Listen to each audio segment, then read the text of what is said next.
agora sí, o profesor Guillot, que é doutor en Información e Comunicación por Rennes 2, en Bretaña, e na Universidade que naquel momento desenvolvimos aquel proxecto pioneiro. No ano que ven cumprimos 25 anos, porque chegastedes aquí no ano 95.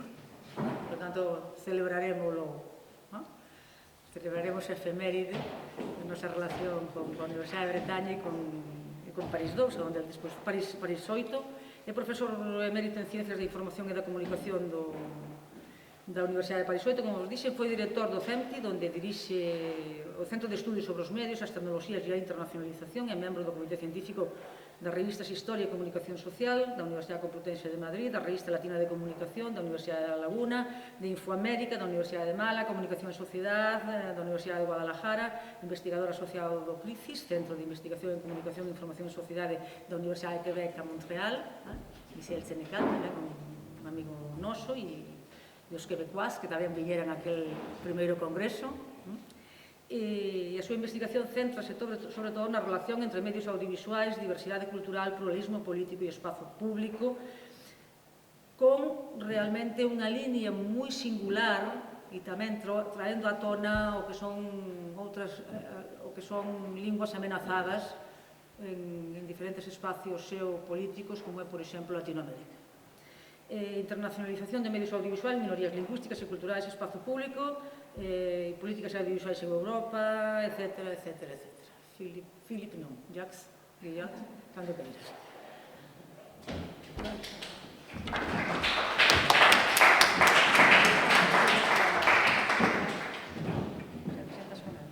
Non, é para poñerle a... Bueno. Como queras.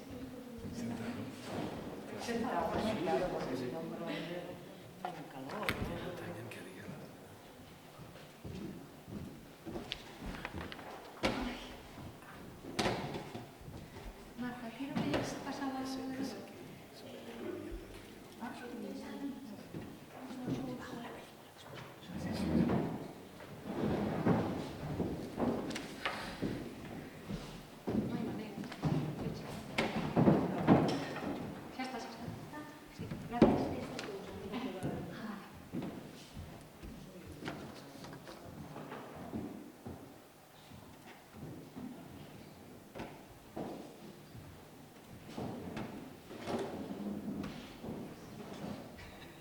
¿Sí? ¿Quiere que se lo pase yo o no se lo pase? Está bien. ¿Sí? Sí. ¿Se lo paso yo o no? No, está bien, yo lo puedo hacer. Quisiera agradecer primero a la profesora y amiga Margarita Oledo Bendión por su invitación a este simposio que cierra este proyecto dedicado a un programa europeo de subtitulado en lenguas no hegemónicas. Para mí siempre es un placer y un honor de participar en los proyectos de la Facultad de Comunicación de la Universidad de Santiago de Compostela, que gracias a Margarita Oledo y sus colegas se preocupa de investigar sobre las lenguas y las culturas minorizadas, y ese desde hace mucho tiempo. Yo me recuerdo también del Congreso Internacional Comunicación en la Periferia Atlántica en 1995, y también de este programa europeo Producción Televisiva y Identidad Intercultural en Bretaña, Galicia y País de Gales, coordinado por la profesora Margarita Oledo, a lo cual yo participé a finales de los años 90. Y ya se trataba de estudiar los modos de producción de contenidos audiovisuales en lenguas no hegemónicas, pues es un asunto desde muchísimos años. Ahora lo que se puede decir a partir de esta larga experiencia de investigación es que producir películas o programas de televisión en idiomas minorizados siempre fue una cosa difícil, y todavía lo es. En el 2013, Luis Albornoz, que es un colega y profesor por la Universidad Carlos III, hizo entrevistas con investigadores a través de Europa sobre el tema de la diversidad audiovisual. Y cuando nos encontramos en París, él me preguntó un punto de vista respecto a la relación entre diversidad cultural y sector audiovisual. Y en mi respuesta yo contesté que tenían los medios audiovisuales un rol positivo en cuanto a la revitalización de las lenguas de minorías, por cierto, y también un rol positivo en cuanto a su visibilidad en el espacio público. Pero también yo señalaba los sectores que impiden el desarrollo de la diversidad cultural y lingüística. En el sector audiovisual, si tomamos en cuenta, por ejemplo, el funcionamiento de las industrias culturales, a ellas no les gusta producir y particularmente doblar o subtitular en estos idiomas, porque en una era de bienes culturales globalizados consideran que son mercados de nicho. Y eso todavía es un problema mayor. Pues en este contexto se sabe el rol que también cumplen los textos sobre la diversidad lingüística redactados por organizaciones internacionales como por ejemplo la UNESCO, la Organización Internacional del Trabajo. Y este rol como modos de actuar para defender y promover los idiomas minorizados. Pues ahora me gustaría presentar y analizar la Convención de 2005 sobre la protección y la promoción de la diversidad y de las expresiones culturales de la UNESCO.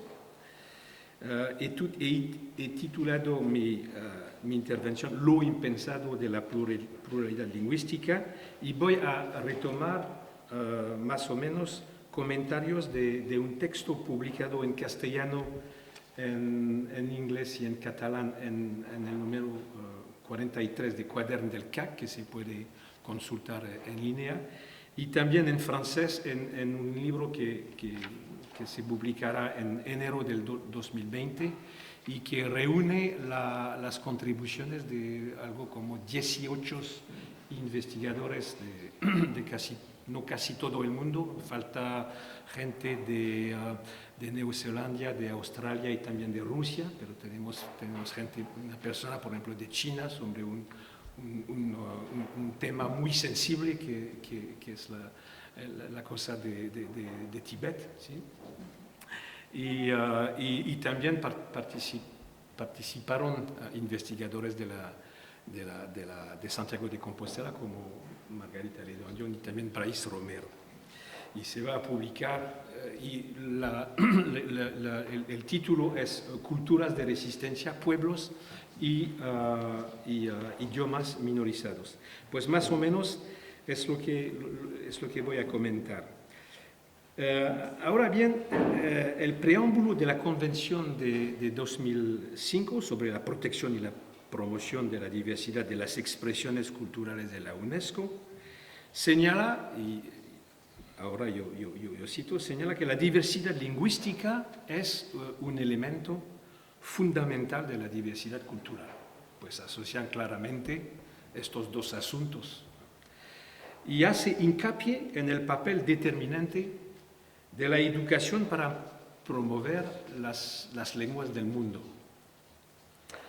Esta recomendación, por lo tanto, está solamente mencionada una vez en todo el documento, que es un documento de más o menos un centenar de páginas.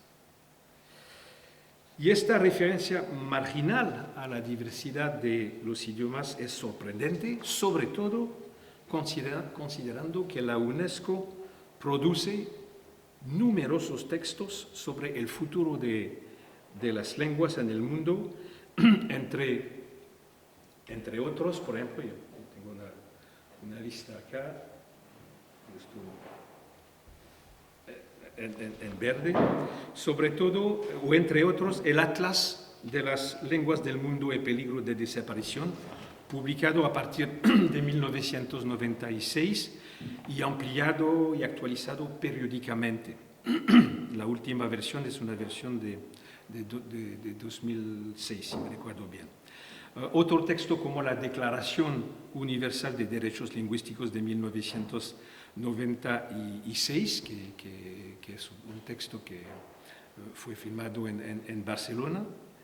La Declaración también Universal sobre la Diversidad Cultural de la UNESCO de 2001 e incluso el informe mundial posterior a la Convención titulado Invertir en la diversidad cultural y el diálogo intercultural, que cuenta con un capítulo dedicado al multilingüismo y a la revitalización lingüística. Es un texto de 2009. Pues estos textos abordan la preocupación de la institución internacional por la desaparición de las lenguas del planeta.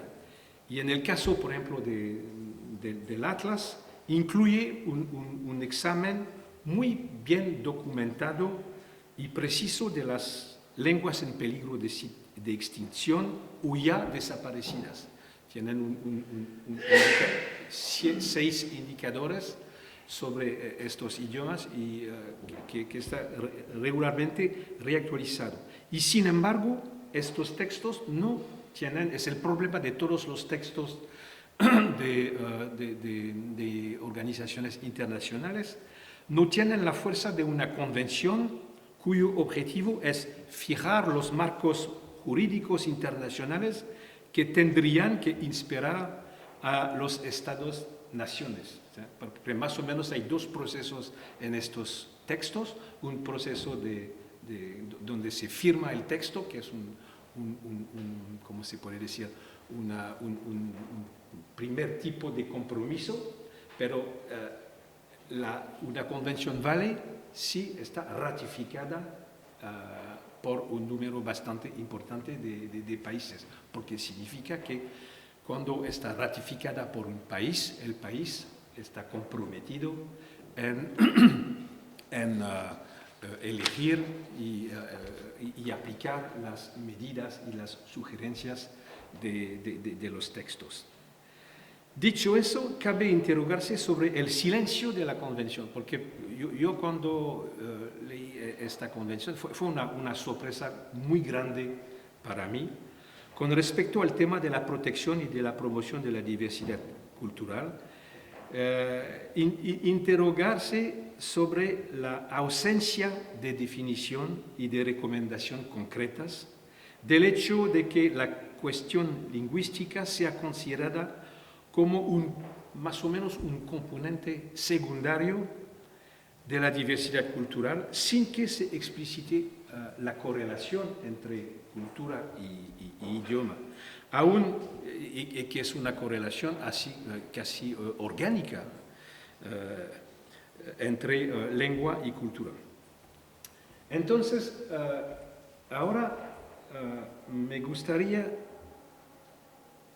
abordar este impensado de la Convención de 2005 en 3 puntos. Uno sobre algunos comentarios, se puede decir, sobre la especificidad de la diversidad lingüística respecto al tema general de la diversidad cultural. Hay una cosa bastante particular. ¿Sí?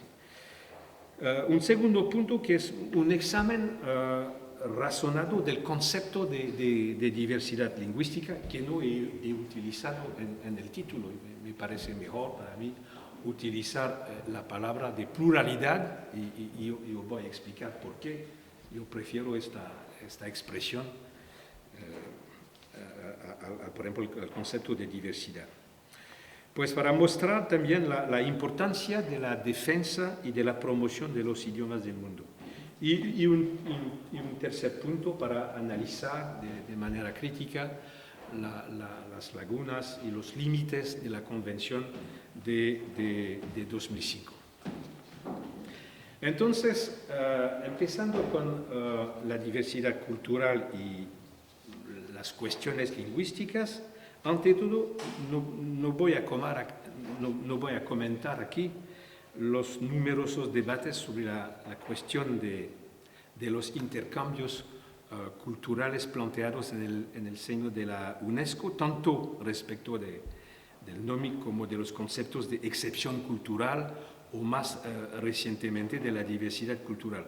Se puede por eso referirse a los análisis críticos, por ejemplo, de Armand Matelar, a partir de la economía política de la comunicación, o de, por ejemplo, Rostam Nurwitz a partir del derecho, porque también él hace un análisis bastante interesante desde el punto de vista. Pero lo que hay que retener es que el término de diversidad es un término muy polisémico. Yo cito también Armand Matelar, que dice es un cajón desastre en el que se encasillan realidades y posiciones contradictorias. Y eso crea un consenso, ¿cómo se puede decir? Un consenso blando. Es un poco como cuando se habla, por ejemplo, de evaluar la calidad de eso. Nadie puede estar contra la calidad, ¿sí? Y si se habla con empresarios, con gente de las industrias culturales, con investigadores, sean críticos o no, todos están para la diversidad, ¿sí?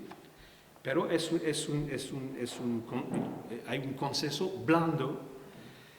¿Quién podría, en efecto, oponerse a la promoción de dicha diversidad? El concepto polisémico cuando se trata de cultura, para mí se vuelve aún más contradictorio en lo que se refiere, en lo que a lengua se refiere, en la medida en que dicho término que da a entender que existe en el planeta una gran variedad de lenguas, en cierto grado las coloca a todas en pie de igualdad, pese a que la realidad es muy diferente. Y es que el abanico de idiomas que se hablan en el mundo nunca había estado tan amenazado. Sufrió una reducción sustancial a lo largo del siglo XX, que fue un momento donde hubo muchos idiomas que desaparecieron.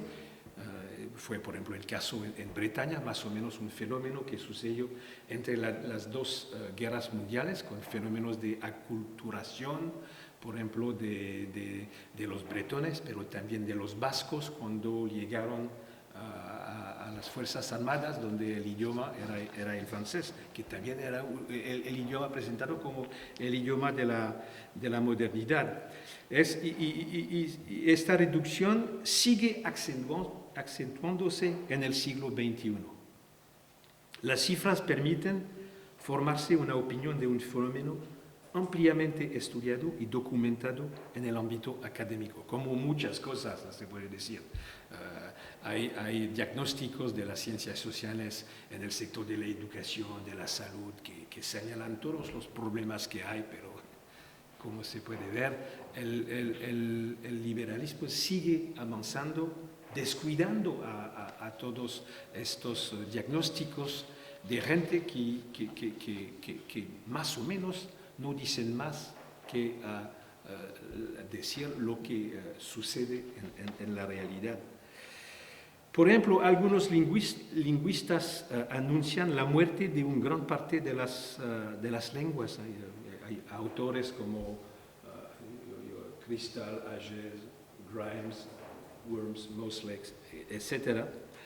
Y más o menos de los 5.000 lenguas que se hablan aproximadamente en el mundo, el 96% tiene apenas de un 4% de hablantes en la población mundial, lo que indica una clara minoría. El 50% de estas lenguas carecen de un sistema de escritura, lo que las condena inevitablemente a desaparecer sin dejar rastro cuando lo hagan sus últimos hablantes, enterrando con ello el saber, porque no es solamente un problema puramente lingüístico, enterrando con ello el saber y los conocimientos que reflejan. Yo me recuerdo de un ejemplo, por ejemplo, en el terreno de investigación en los Andes, donde, por ejemplo, algunos chamanes que están especializados en, ¿cómo se puede decir?, medicinas, entre otras cosas, medicinas tradicionales, hablan un idioma que es muy particular.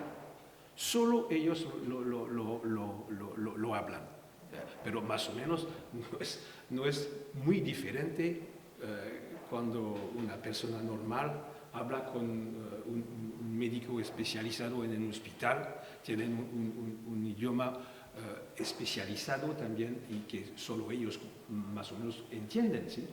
Pero significa que cuando, por ejemplo, algunos idiomas desaparecen, con estos idiomas desaparecen también conocimientos, saberes. Se dice ancestrales, pero se puede solamente decir saberes, ¿no?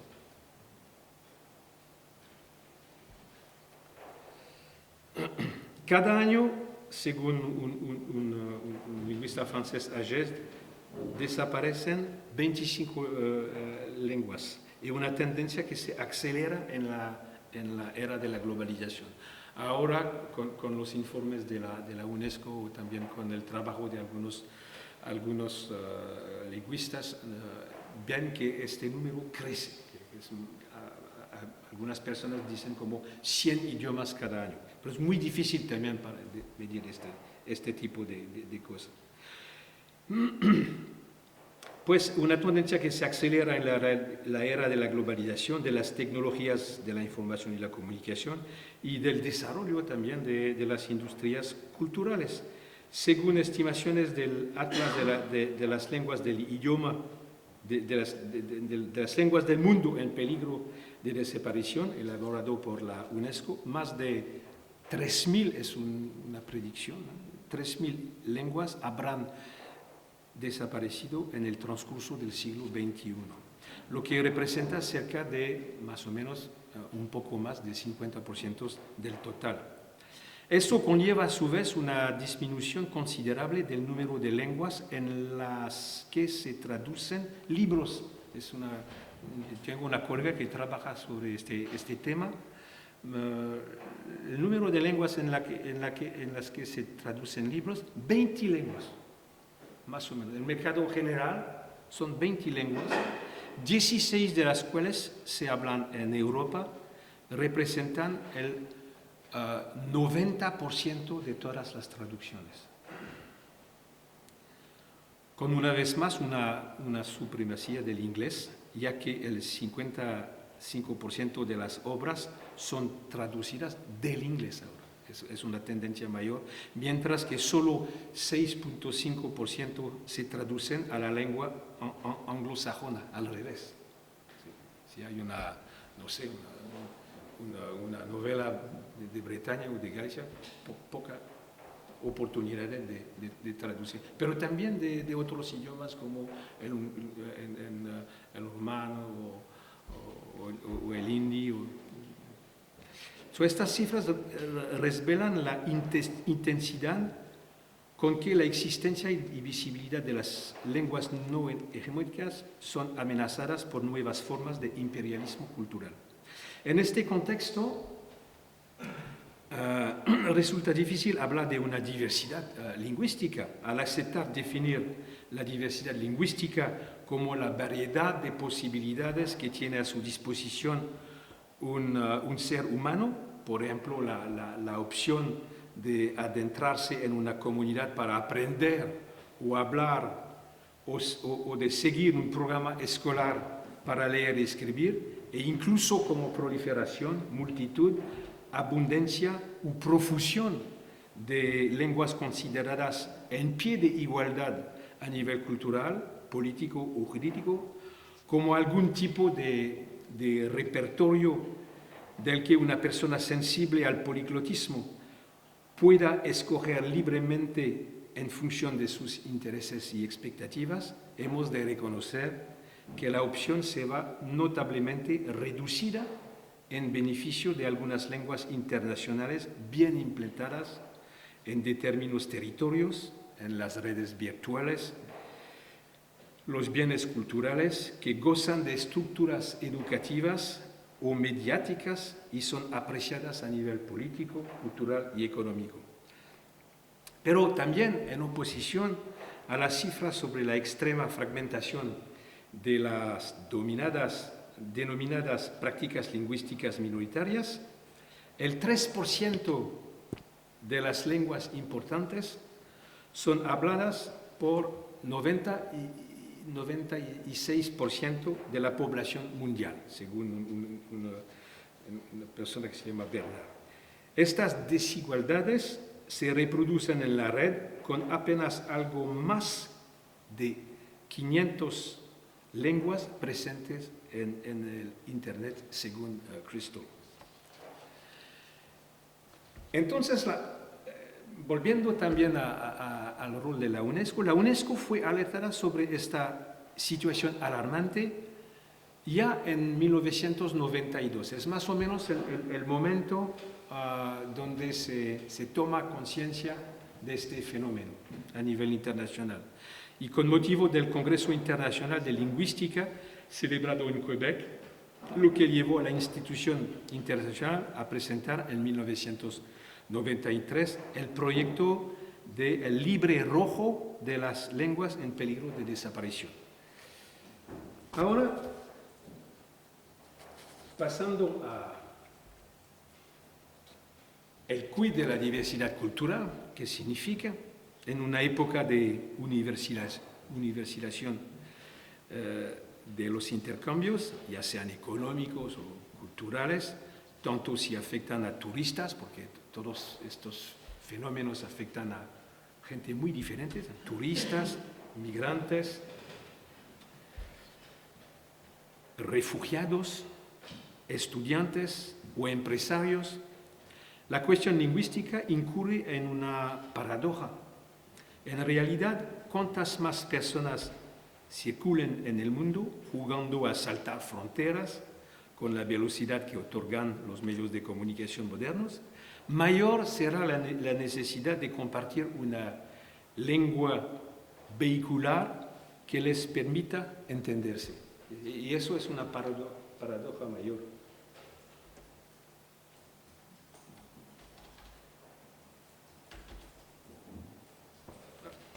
¿Qué pasa?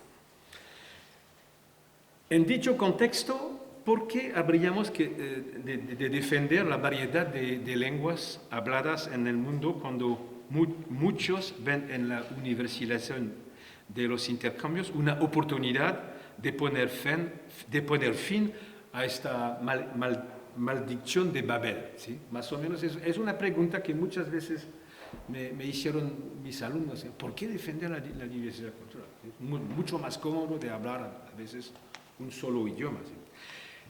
Los textos de la UNESCO dedicados a los aspectos lingüísticos mencionan explícitamente los motivos por los que proteger y defender las lenguas y proporcionan sólidos argumentos en contra de quienes consideran normal la hegemonía de algunos idiomas internacionales, quienes alegan que la desaparición de las lenguas viene produciéndose desde siempre debido a mestizajes culturales o aventuras imperiales o coloniales, como en el caso de los romanos, que determinadas culturas no están adaptadas a los nuevos retos de la globalización o que insisten en valorar las lenguas o las culturas en términos de jerarquías evolucionistas.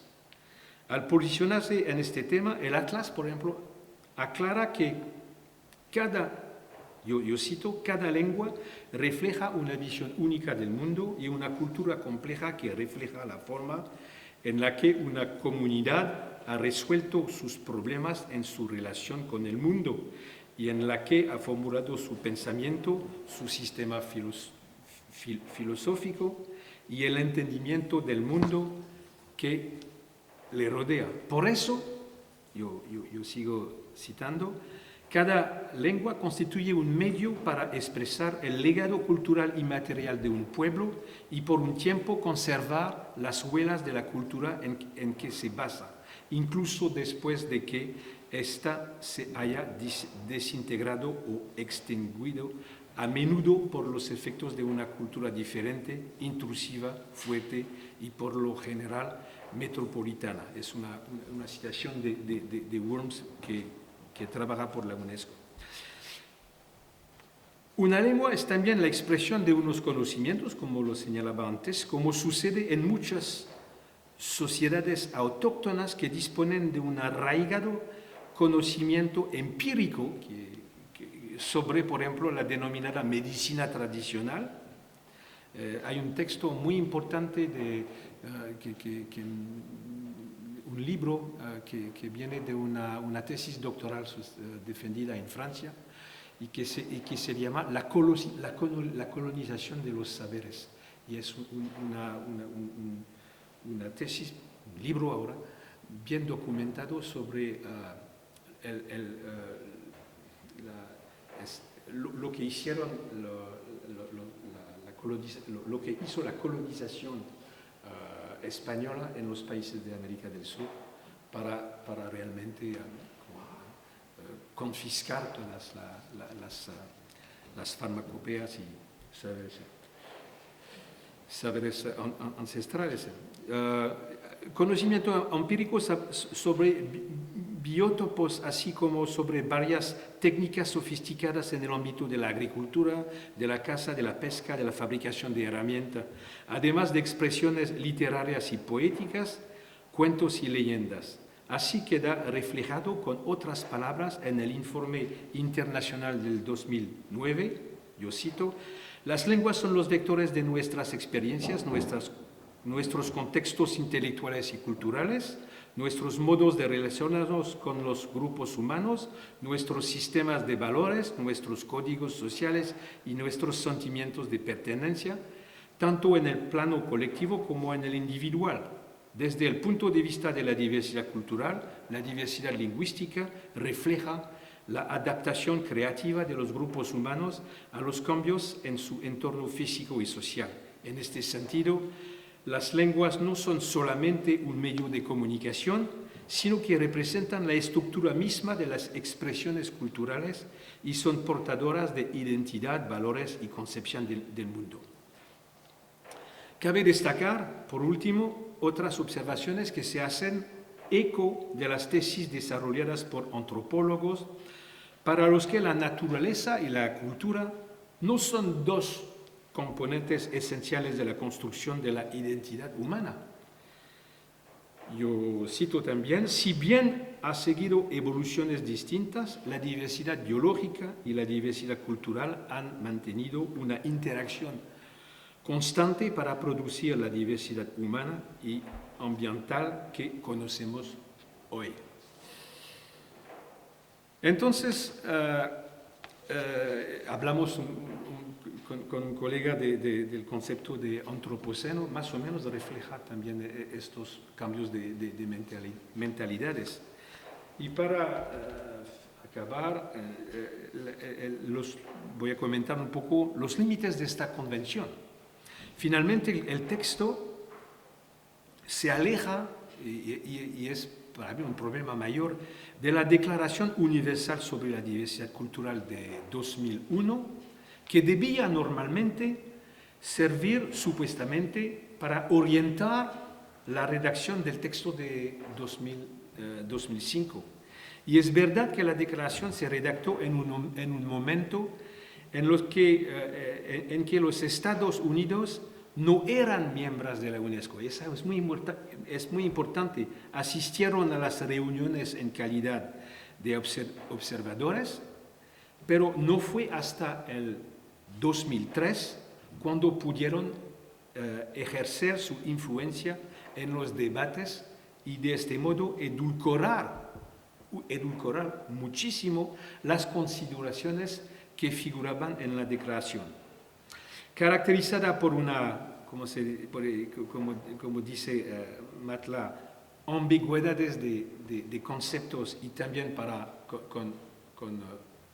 por zonas grises, la redacción del anteproyecto de la Convención, al abordar las cuestiones lingüísticas, incluye referencias escasas y poco precisas, salvo la expresión de diversidad lingüística, que aparece, como lo he dicho, una sola vez en el prólogo.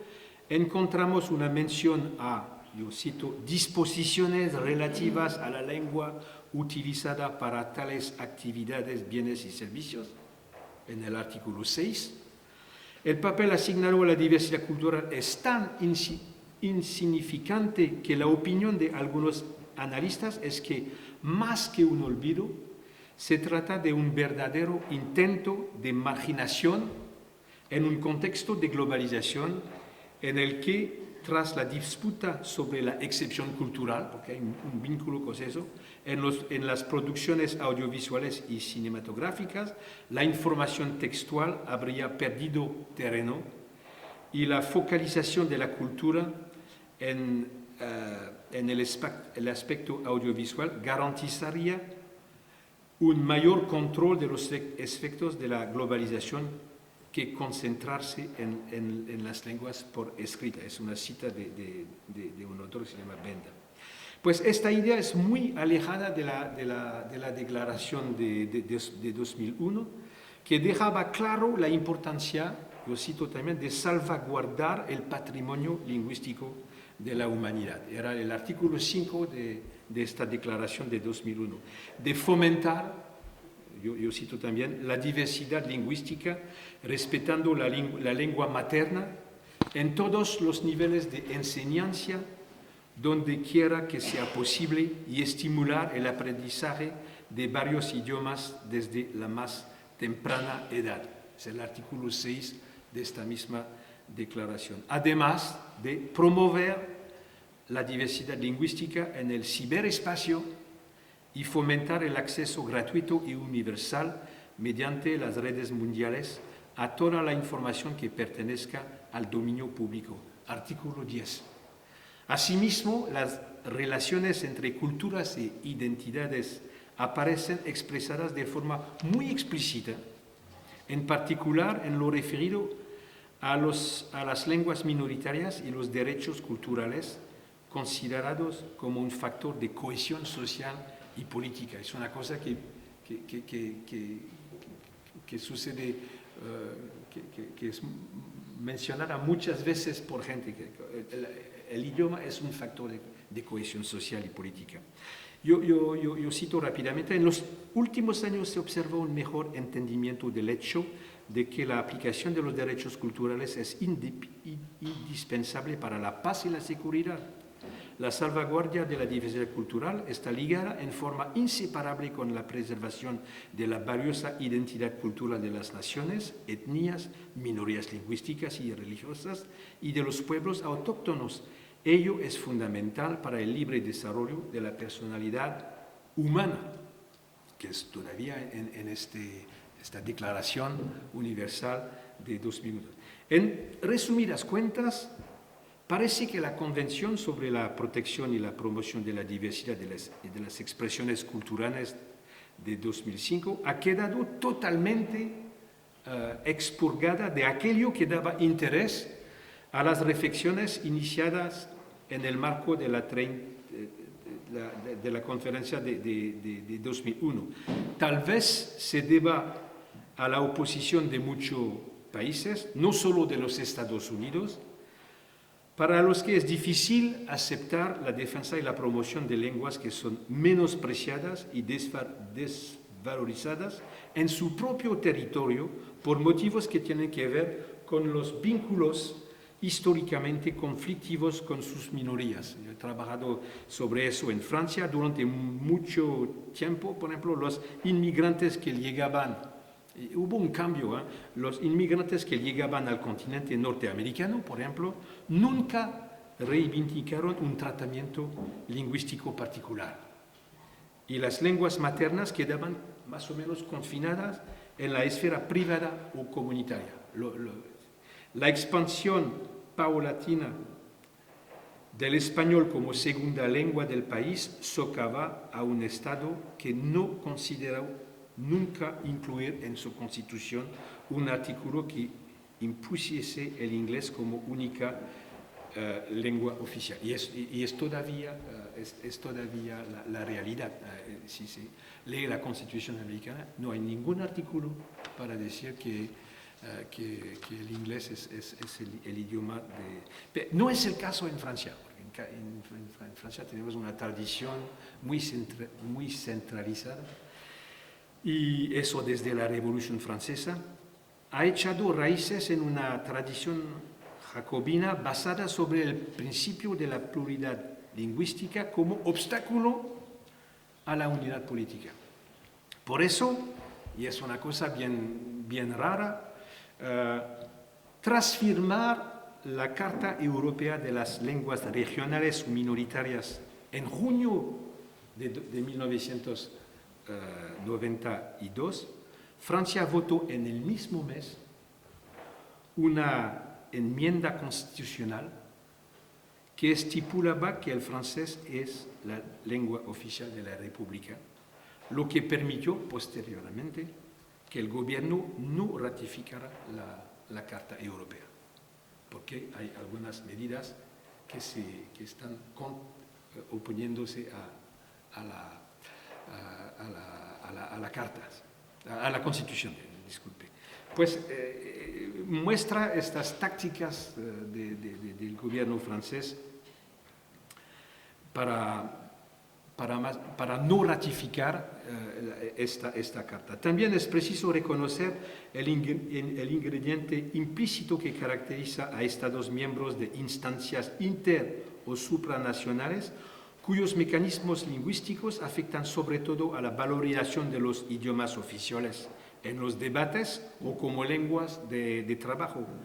A fin de cuentas, la mención minimalista que se hace de la diversidad lingüística deja campo libre a la interpretación más amplia posible.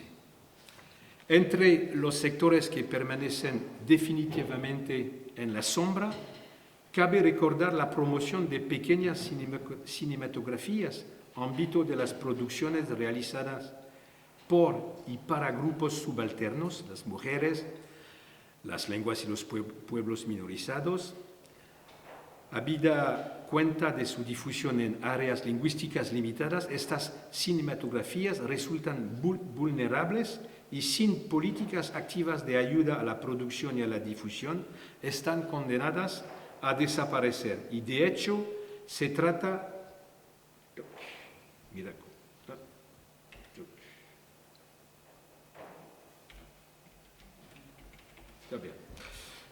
se trata de nichos de mercados poco rentables, menospreciados por las industrias culturales que por vocación propia trabajan a gran escala en mercados normalizados y globalizados. Desde el punto de vista de las industrias culturales, el principal problema a la hora de fabricar un producto audiovisual en una lengua minoritaria es indiscutiblemente el tamaño reducido de una audiencia que requiere gastos adicionales de doblaje y subtitulado elevados. Analizada desde el punto de vista de la protección y de la promoción de las lenguas del mundo, con prioridad de aquellas que se encuentran en situación de peligro, la Convención de la UNESCO de 2005 no despierta sino decepción, no incluye ninguna disposición que pueda influir de forma concreta en el proceso de revitalización lingüística o en la adopción de medidas que favorezcan el desarrollo de políticas multilingües en los países miembros, ninguna disposición tampoco sobre una presencia equilibrada y justa en el espacio público, en el sector educativo, los medios y de manera general los intercambios culturales. Muchas gracias por su atención.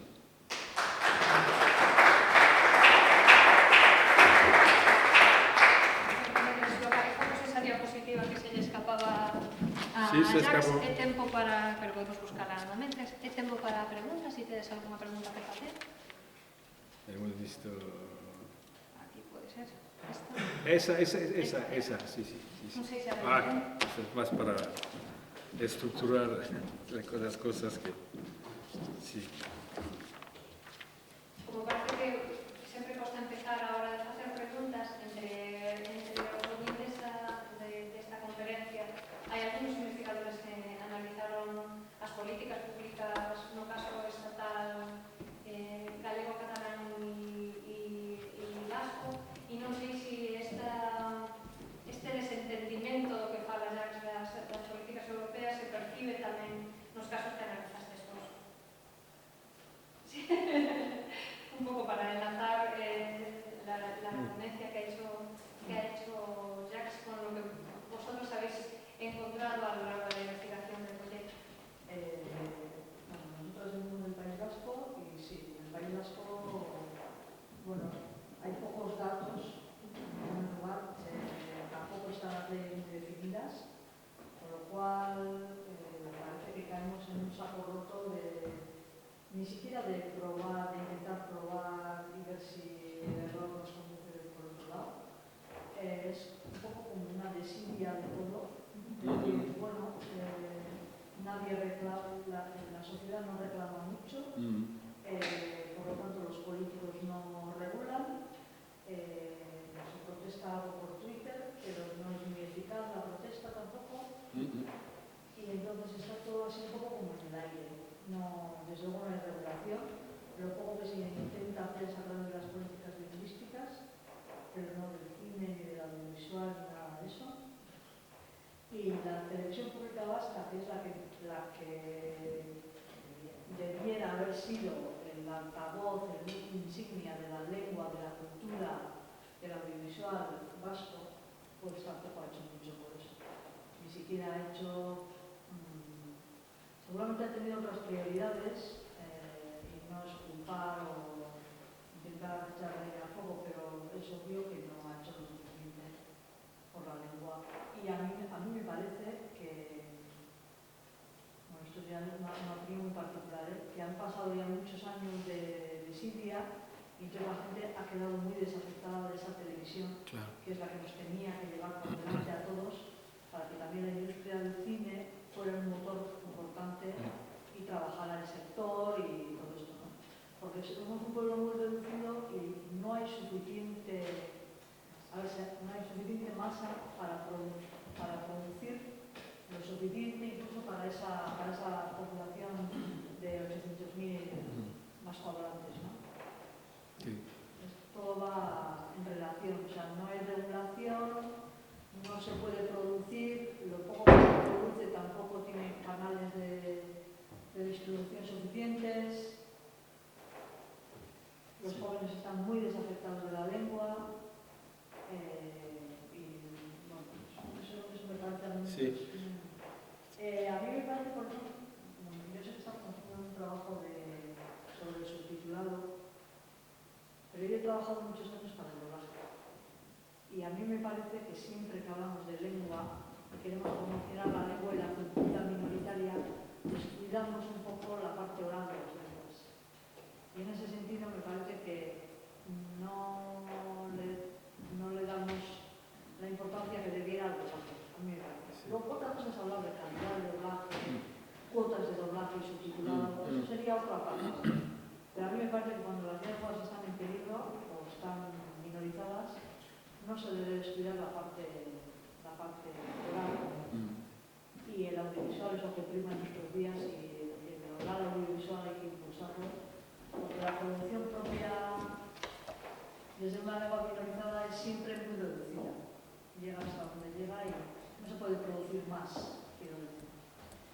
Sí se puede. Pero se puede producir más porque menos se ha demostrado que se puede.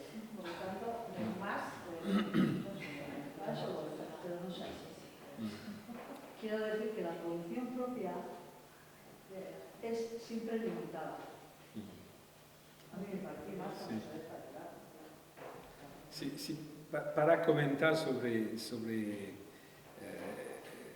la convención de la UNESCO de 2005, que es para mí una regresión terrible en términos de propuestas. Claro que estos textos no tienen un valor constitucional o incluso prescriptivo. Pero la cosa es que cuando yo trabajo, para mí hay tres puntas en tensiones, en un triángulo. Una punta son las organizaciones internacionales, otra punta son los estados-naciones y la otra punta son este conjunto de gente que se moviliza para defender sus idiomas, asociaciones, cosas de este tipo. Gente, por ejemplo, que un poco como según el modelo de los vascos y las iscatolas y castolas y en Bretaña, Diwan, fue una acción de asociaciones que se organizaron para desarrollar una enseñanza por inmersión, ¿sí? Y lo que quiero decir es que es claro que no hay nada que esperar. Nunca sucedió este caso de un país que decía, quería más bilingüismo con su idioma materna en las escuelas. Claro que no. Siempre hubo conflictos muy grandes con momentos de regresión, momentos de avances bastante importante y siempre fue una situación conflictiva, un combate, pero este combate se apoyaba también y para mí eso es importante en términos de acción política o por ejemplo de reivindicación de políticas en el sector audiovisual lingüístico de parte de culturas de minorías. Era importante porque podían apoyarse sobre estos textos que existían, ¿sí? Y la cosa es que al momento, incluso en la OIT, hay un poco una regresión. Se habla menos de defender las culturas y los idiomas que el acceso a los territorios para los pueblos autóctonos, ¿sí? Que también a nivel de muchos países, incluso los que ratificaron, por ejemplo, la Convención 169 de la OIT, como Chile, están todavía en un proceso de represión muy violento contra los mapuche, ¿sí? Normalmente ratificaron esta convención y tienen que retroceder estos territorios a los pueblos originarios, pero no hay ninguna consulta previa como normalmente lo organizan. Pero en Chile al momento reivindican también sobre la base de estos textos que no respetan. La cosa es que con la convención de la UNESCO, que es una reducción drástica de estas ambiciones lingüísticas y culturales, no existe un texto sobre lo cual se puede apoyar, salvo un texto que es bastante importante en Europa, tenemos por lo menos esta suerte, que es la Carta Europea de los idiomas de minorías. Pero también en este contexto hay tácticas o estrategias de gobiernos, como lo que sucedió en Francia, que el mismo mes firmaron la carta y hicieron una modificación de la Constitución y eso es un problema mayor, ¿sí? Y por eso yo veo estas tres puntas que están en tensión, porque la paradoja también es que en las instituciones internacionales hay representantes de nuestros países, ¿sí? Y a veces firman cosas o están de acuerdo con textos no comparten el punto de vista, pero piensan que como no hay ningún valor de prescripción, lo pueden hacer. Pero cuando se trata de ratificar y aplicar estos textos, lo rechazan.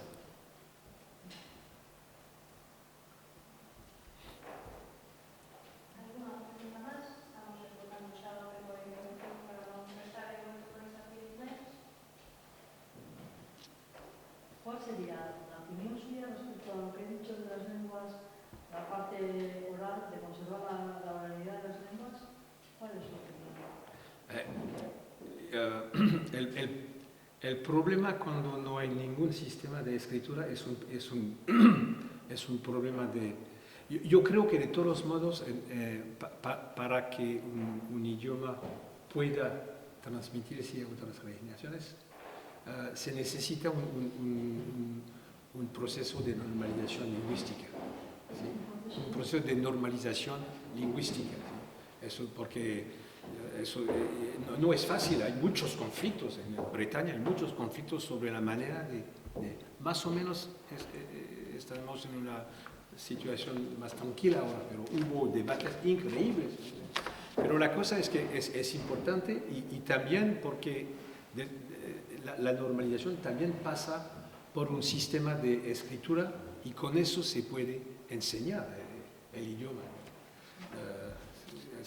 Es una cosa importantísima, ¿no? Y sí.